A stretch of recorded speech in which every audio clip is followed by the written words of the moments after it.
हो चुनाव का मुद्दा हो देश का या दुश्मन पर प्रहार का। हर खबर की होगी मुकम्मल पड़ताल, मांगेंगे सबसे जवाब, उठाएंगे हर सवाल। खबर के हर पहलू पर बजेगा नगाड़ा, क्योंकि यह है जनता का अखाड़ा। नमस्कार, मैं हूं आनंद नरसिम्हन।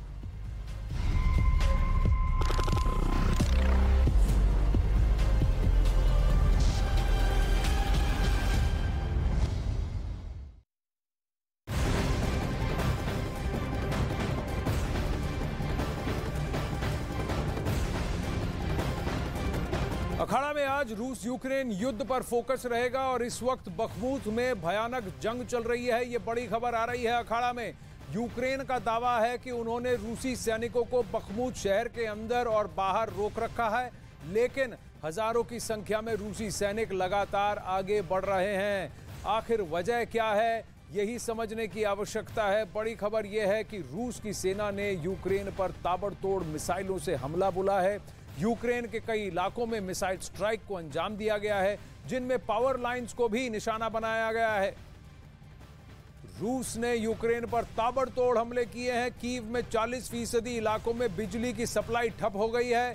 कई जगह हमलों में लोगों के मारे जाने की भी खबर है। बखमूत पर कब्जा। व्लादिमीर पुतिन जानते हैं कि स्ट्रेटेजिकली कितना इंपॉर्टेंट है, कितनी अहमियत रखता है, और यही बात ज़ेलेंस्की भी जानते हैं कि अगर बखमूत हाथ से निकल गया तो यूक्रेन को पीछे हटना पड़ेगा और अपने ज्योग्राफिकल यानी भौगोलिक मैप को बदलना पड़ेगा, क्योंकि ये क्षेत्र पूरी तरह से फिर डॉनबास ऑफेंसिव में व्लादिमीर पुतिन कामयाब हो जाएंगे। डोनेट्स्क, लुहांस्क, मारियुपोल और खिरसान, इन सब जगहों पर ये कब्जा बना पाएंगे अगर बखमूत रूस हत्या लेता है।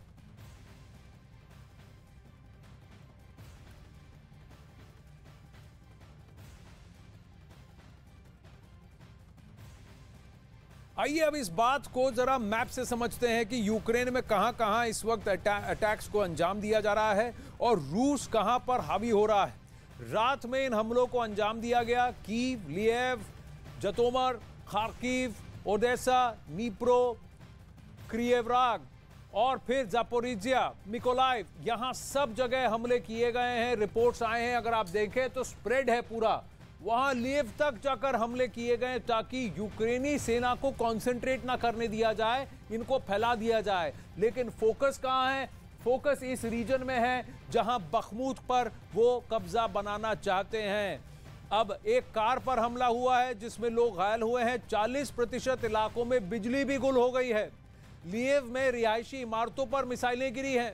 4 लोगों के मरने की खबर है। जतोमर में शहीद ड्रोन या शाहिद ड्रोन, ईरान से मिला शाहिद ड्रोन, उससे अटैक किया गया है और मेयर के मुताबिक कई इलाकों में बिजली की सप्लाई भी ठप है। यानी एसेंशियल सप्लाई लाइंस पर टारगेट करें ताकि यूक्रेनी सेना और यूक्रेनी रिलीफ सब में अफरा तफरी हो, हर जगह वो फैल जाएं, तो कंसंट्रेशन जहां रूस बखमूत में कर रहा है वहां पर यूक्रेन अपने फोर्सेस को कंसंट्रेट ना कर पाए, वहां जमा ना पाए। पानी की सप्लाई भी बाधित हुई है। खार्किव में 15 धमाकों की खबर है। रिहायशी और बिजली संयंत्रों को निशाना बनाया गया है। Clearly important essential power line, supply lines, बिजली और पानी अगर बंद हो जाए तो आम जनमानस को तकलीफ होगी और उसको निपटने के लिए ज़ेलेंस्की को अपने रिसोर्सेज को फिर से डाइवर्ट करना पड़ेगा। ये पूरी तरह से युद्ध नीति है ताकि अपना कब्जा इसी पूर्वी और दक्षिणी इलाके में अपना जमा ले व्लादिमीर पुतिन। ओडेसा में भी हमले हुए हैं। बहुत ही महत्वपूर्ण पोर्ट है ओडेसा, और वो काले सागर से लगकर भी है और वहीं मोल्दोवा से भी लगकर है। तो यहां पर भी बिजली और पानी की सप्लाईज पर अटैक किया गया है। निप्रो में भी कुछ ऐसा ही दिया जा रहा है, देखा जा रहा है। जापोरिजिया में भी बिजली घरों को निशाना बनाया गया है। हर जगह, मिकोलाइव में भी बिजली घरों को निशाना बनाया गया है। यानी पावर, वाटर, बिजली और पानी, ये अगर टाइट हो जाए तो फिर मुश्किलें ज़ेलेंस्की की बढ़ जाएं। वहीं महायुद्ध के बीच पुतिन को एक के बाद एक लगातार झटके भी लग रहे हैं। मिसाइल की कमी के दावे के बीच आईएमएफ ने रूस की अर्थव्यवस्था को लेकर भी डराने वाला दावा किया है। आईएमएफ निदेशक ने कहा है और दावा किया है कि रूस के लिए साल 2023 से ज्यादा घातक 2024 का साल रहने वाला है।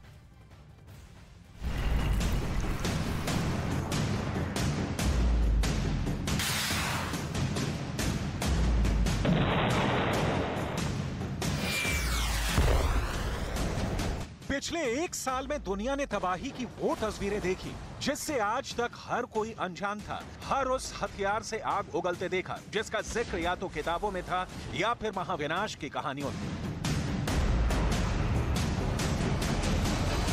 मिसाइल, बम, ड्रोन, रॉकेट लॉन्चर, अत्याधुनिक गन। इस युद्ध में रूस और यूक्रेन को जितना नुकसान हुआ उसकी भरपाई करते करते उन्हें सदियां गुजर जाएंगी। आईएमएफ की निदेशक क्रिस्टालिना जॉर्जिया ने दावा किया है कि 2023 के बाद रूस के लिए आर्थिक हालात काफी विनाशकारी रहने वाले हैं। इस एक साल में रूस की अर्थव्यवस्था 7% से ज्यादा सिकुड़ी है। जंग के मैदान में जितना बारूद इस्तेमाल किया गया उतनी ही तबाही मची, उतनी ही बस्तियां बंजर हुईं, उतनी ही जान जिस्म से जुदा हुई और उतना ही नुकसान हुआ। जनवरी में आईएमएफ ने अनुमान लगाया था कि रूस की अर्थव्यवस्था इस साल 0.3% और अगले साल 2.1% बढ़ेगी। वहीं रूस के केंद्रीय बैंक ने 6 महीने के लिए इमरजेंसी पूंजी बढ़ाई है और दावा किया है कि इस साल जीडीपी में 1% की कमी आ सकती है। यूरोप ने कुछ दिन पहले रूसी कच्चे तेल और तेल उत्पादों के आयात पर प्रतिबंध लगाने की बात कही थी, जिसका तनाव पुतिन के चेहरे पर साफ दिखा। रूसी सरकार ने जनवरी से फरवरी के बीच $34 बिलियन के घाटे की जानकारी दी, तो वहीं 2022 की शुरुआत में $5.5 बिलियन की गिरावट का दावा किया है, यानी साल दर साल करीब 46% की गिरावट। विश्व बैंक की दिसंबर की रिपोर्ट की माने तो यूक्रेन को फिर से संवरने में करीब 20 साल का वक्त लगेगा। वहीं रूस को फिर से पटरी पर लौटने में करीब 10 साल से ज्यादा लग सकते हैं। एक साल में यूक्रेन की जमीन रूस के बारूद से सन गई। यूक्रेन का कोना कोना बारूद से पटा पड़ा है। बुनियादी ढांचे को इतना नुकसान पहुंचा है कि उसे दुरुस्त करने में बरसों लगेंगे और ताबड़तोड़ हमलों ने यूक्रेन की अर्थव्यवस्था की रीढ़ ही तोड़ दी है। विश्व बैंक की रिपोर्ट की माने तो रूस के साथ जंग करने पर यूक्रेन की अर्थव्यवस्था 35% तक सिकुड़ चुकी है। महायुद्ध में यूक्रेन की अर्थव्यवस्था को $1,27,000 करोड़ का नुकसान हुआ है। आलम यह है कि यूक्रेन को फिर से खड़ा होने में करीब $35,000 करोड़ की जरूरत पड़ेगी। रूस के हर हथियार का दम मैदान में दिख रहा है। घर, शहर, अस्पताल, स्कूल, पावर स्टेशन, कुछ भी रूस के हमलों से बचा नहीं है। अमेरिका, यूक्रेन और रूस के लिए युद्ध के अपने अपने मायने और नफे नुकसान है, लेकिन पूरी दुनिया को इसकी कीमत चुकानी पड़ रही है। यह कीमत अब करीब $4 ट्रिलियन यानी करीब 32 लाख करोड़ रुपए हो चुकी है। जाहिर है इसमें यूक्रेन को सबसे ज्यादा खामियाजा भुगतना पड़ा है। जंग का मैदान भले ही यूरोप की जमीन हो, लेकिन हमले का दंश दुनिया ने झेला है। जंग अब भी जारी है। तबाही, त्रासदी और त्राहिमाम अब भी जारी है। और वहीं बखमुत की जंग जीतना ज़ेलेंस्की के लिए पहाड़ तोड़ने जैसा लग गया है, क्योंकि बखमुत में पुतिन ने पूरी ताकत झोंक रखी है। क्रिटिकली, स्ट्रेटेजिकली अगर सामरिक तौर से देखें, बखमुत सबसे अहम है व्लादिमीर पुतिन के लिए। और पुतिन की सेना को यहां से पीछे धकेलने के लिए यूक्रेन के रक्षा मंत्री ने जो दावा किया है वो बेहद चौंकाने वाला है। यूक्रेन के रक्षा मंत्री अलेक्सी रेजनिकोव ने कहा है कि बखमुत में रूस की सेना को पीछे ढकेलने के लिए उन्हें तुरंत 10 लाख आर्टिलरी राउंड्स चाहिए। 155 मिलीमीटर और 105 मिलीमीटर के गोले चाहिए। 1 लाख आर्टिलरी राउंड्स पर महीना। कीमत $4.22 बिलियन पर महीना। खास तौर से ये डिमांड है कि ये 155 mm और 105 mm के गोले चाहिए, लेकिन इस फौरी मदद के अलावा उन्हें बखमुत में मोर्चा लेने के लिए हर महीने 1 लाख आर्टिलरी शेल्स की जरूरत पड़ेगी और 1 लाख आर्टिलरी शेल्स की लागत करीब $4.22 बिलियन आता है। ये देने के पैसे नहीं है यूक्रेन के पास, नहीं है उनके पास। वो चाहते हैं कि नेटो देश और पश्चिमी ताकतें मदद करें, यानी भारतीय रुपयों में यूक्रेन को बखमुत में बने रहने के लिए 34,579 करोड़ इस लागत के गोले हर महीने चाहिए। लागत का ये आंकड़ा सिर्फ बखमुत के युद्ध में बने रहने के लिए है।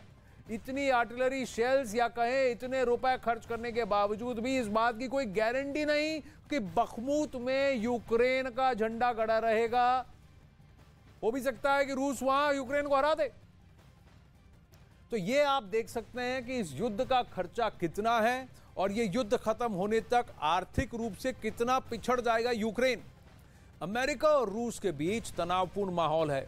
यूक्रेन युद्ध में भले ही अमेरिका रूस के साथ सीधे जंग नहीं लड़ रहा है, लेकिन मॉस्को ये बार बार कहता रहा है कि रूस के खिलाफ हथियारों की सप्लाई करके व्हाइट हाउस क्रेमलिन के साथ डायरेक्ट वॉर में शामिल है।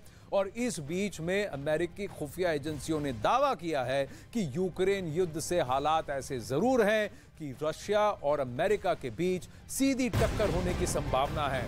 लेकिन रूस नेटो या अमेरिका के साथ युद्ध नहीं चाहता। तो रूस कह रहा है कि नेटो और अमेरिका से हमें युद्ध नहीं चाहिए, लेकिन परोक्ष रूप से आप जिस तरह से यूक्रेन की मदद कर रहे हैं, ये तो प्रत्यक्ष रूप से सामना या वॉर ही हो गया।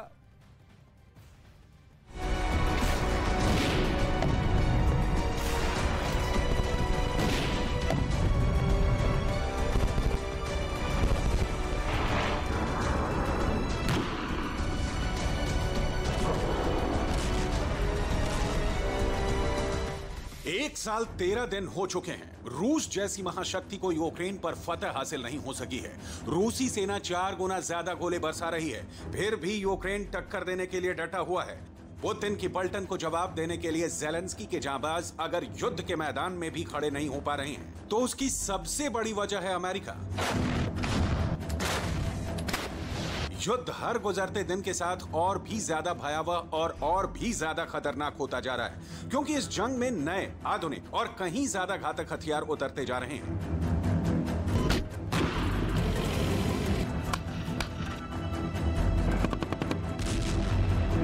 अमेरिका का एब्रम्स टैंक और पैट्रियट मिसाइल डिफेंस सिस्टम भी कुछ ही समय में जंग में उतरने वाले हैं और अपनी कैटेगरी में दुनिया के सबसे घातक हथियारों में से एक है, जो किसी भी जंग की सूरत बदलने का मादा रखते हैं।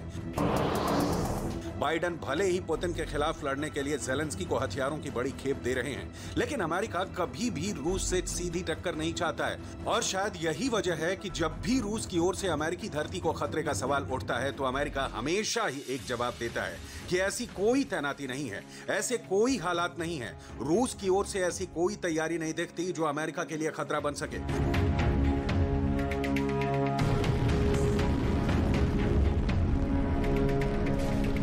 रूस के साथ सीधी टक्कर पर अमेरिका गोलमोल जवाब देता रहा है और इस बार भी अमेरिकी खुफिया एजेंसी ने ऐसा ही किया।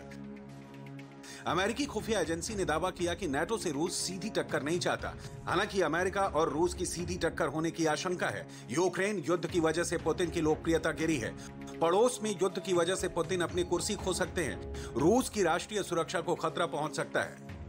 बुधवार को अंतर्राष्ट्रीय खुफिया समुदाय ने सालाना खतरा आकलन रिपोर्ट जारी की, जिसमें अमेरिकी खुफिया एजेंसियों ने दावा किया कि यूक्रेन की जंग से रूस की सेना लगातार कमजोर हो रही है और रिपोर्ट के मुताबिक रूस आगे भी लगातार गैस को हथियार बनाकर पश्चिमी देशों के बीच फूट डालने की कोशिश करता रहेगा। इतना ही नहीं, अमेरिकी खुफिया एजेंसी ने यह भी आरोप लगाया कि मॉस्को ने अनाज को भी हथियार बनाया और दुनिया भर में अनाज की कीमतों को बढ़ाकर अपनी ताकत दिखाने की कोशिश की, जबकि युद्ध में लगातार मिलती हार की वजह से रूस अपने परमाणु हथियारों पर ज्यादा निर्भर होने लगा है। अमेरिका ने यह भी आरोप लगाया कि रूस ने अमेरिका में हुए साल 2022 के मिड टर्म चुनाव में नतीजों को प्रभावित करने की कोशिश की। वहीं रूस यूक्रेन युद्ध को लेकर अमेरिकी कांग्रेस में अमेरिकी खुफिया एजेंसी ने कहा कि युद्ध में किसी भी पक्ष का पलड़ा भारी नहीं दिखता। हालांकि पुतिन इस युद्ध को सालों तक खींच सकते हैं। इस साल युद्ध को बहुत ज्यादा फतह नहीं मिलनी। पुतिन ने युद्ध को लेकर समय का आकलन किया है। यूक्रेन में पुतिन को रूसी हितों को साधना है। पुतिन अपना मकसद हासिल करने के लिए इंतजार करेंगे। यूक्रेन में रूस को बहुत ज्यादा नुकसान हुआ है। मॉस्को अपनी अंतरिक्ष, साइबर और एटमी ताकतों पर निर्भर करेगा।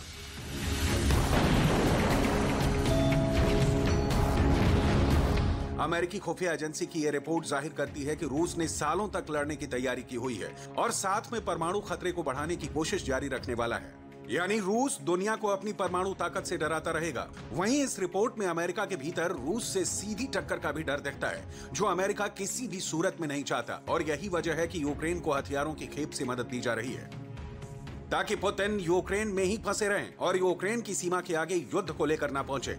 यही वजह है कि सीधी टक्कर को लेकर अमेरिका नरम रुख दिखाता रहा है, क्योंकि अमेरिका दुनिया की 2 सबसे बड़ी परमाणु ताकतों की टक्कर का जोखिम नहीं ले सकता।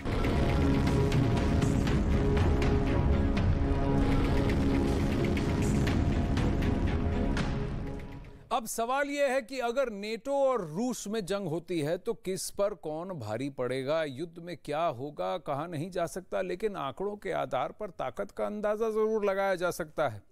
परमाणु ताकत की बात करें तो नेटो के पास कुल 5,943 परमाणु हथियार हैं, जबकि अकेले रूस के पास 5,977 परमाणु हथियार हैं। ये जनवरी 2022 की रिपोर्ट के आधार पर आंकड़े हैं, जिसमें हो सकता है कि बहुत ज्यादा बदलाव ना हो। जंगी जहाज की अगर बात करें तो नेटो के पास कुल 113 युद्धपोत हैं, तो वहीं रूस के पास 11 जंगी जहाज का बेड़ा है। नेटो के पास कुल 28 एयरक्राफ्ट कैरियर हैं, जबकि रूस के पास सिर्फ एक ही एयरक्राफ्ट कैरियर है और वो भी मरम्मत के लिए गया हुआ है। नेटो की नेवी के पास डिस्ट्रॉयर की संख्या 119 है, तो वहीं रूस के पास 14 डिस्ट्रॉयर हैं। सबमरीन के मामले में नेटो रूस से कहीं आगे है। नेटो के पास 144 सबमरीन है, जबकि रूस के पास 66 सबमरीन का बेड़ा है। नेटो के कुल सैनिकों की संख्या 54,05,700 है, तो रूस के पास 13,50,000 कुल सैनिक है। इसमें नेटो के पास एक्टिव सैनिकों की संख्या 33,66,000 की है, उधर रूस के पास 8,50,000 एक्टिव सैनिक है। नेटो के पास 13,01,000 रिजर्व फोर्स है, तो रूस के पास 2,50,000 यानी 2.5 लाख का रिजर्व फोर्स है।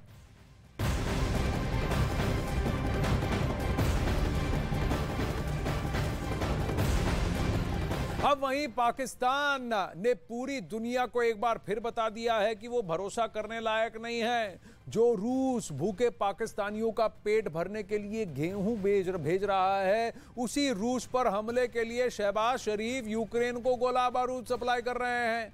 इससे बढ़ के रूस ने अब अफगानिस्तान के साथ वो डील की है जिसकी बड़ी दरकार पाकिस्तान को थी। माना जा रहा है कि अब गुस्साए रूस ने, व्लादिमीर पुतिन ने पाकिस्तान को गेहूं की सप्लाई भी रोक दी है।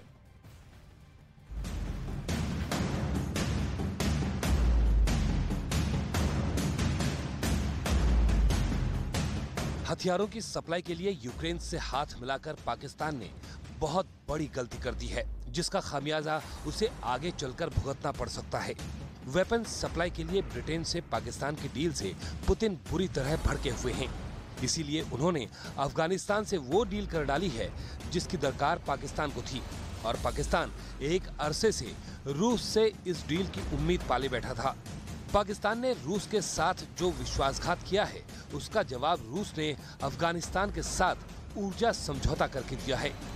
रूसी राज्य मीडिया TASS के मुताबिक मॉस्को ने अफगानिस्तान के तापीय कोयला बिजली क्षेत्र के विकास के लिए एक ज्ञापन पर हस्ताक्षर किए हैं, जबकि पाकिस्तान पहले से ही रूस और ईरान के साथ ऊर्जा समझौते का हिस्सा बनने की उम्मीद कर रहा था। पाकिस्तान में हाल ही में घनघोर बिजली संकट पैदा हो गया था। कई सूबों में 24 घंटे से ज्यादा वक्त तक बिजली सप्लाई नहीं हो पाई थी।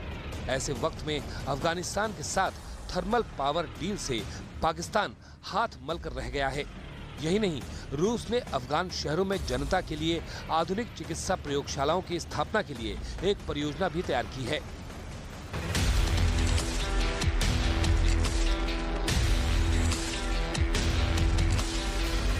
पाकिस्तान ने रूस के साथ ये विश्वासघात तब किया जब भूख से मर रहे पाकिस्तान को रूस ने गेहूं देकर उसके लोगों की जान बचाई।